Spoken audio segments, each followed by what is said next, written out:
नमस्कार, मी पल्लवी चांदगुडे. महाआवाज न्यूज मध्ये आपलं स्वागत आहे. बुलंद आवाज महाराष्ट्राचा. रावणगाव येथे नेत्र तपासणी शिबिराचे आयोजन. आमचे प्रतिनिधी जितेंद्र नेमाडे यांनी दिलेल्या माहितीनुसार दौंड तालुक्यातील प्राथमिक आरोग्य केंद्र रावणगाव व एच.व्ही. देसाई नेत्र रुग्णालय महमदवाडी हडपसर यांच्या संयुक्त विद्यमानाने नेत्र तपासणी शिबिर आयोजन करण्यात आले होते. या शिबिरामध्ये डोळ्याच्या सर्व तपासण्या करून डोळ्यांच्या ऑपरेशन संबंधी मोफत नेत्र चिकित्सा करण्यात आली आहे. तसेच ज्यांना आवश्यक आहे अशा व्यक्तींना ऑपरेशनसाठी मोफत महमदवाडी हडपसर येथे शस्त्रक्रिया करून देण्यात येणार आहे. सदर शिबिरासाठी एच.व्ही. देसाई नेत्र रुग्णालयाचे अभिजित बर्गे, अजित थोरात उपस्थित होते.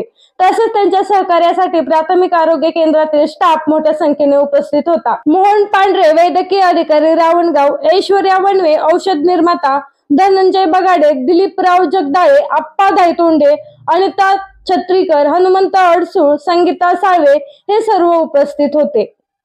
या प्रसंगी रावणगाव गावातील अनेक ग्रामस्थांना या शिबिराचा चांगलाच फायदा झालेला आहे आणि मोठ्या संख्येने ग्रामस्थांनी गर्दी केलेली होती.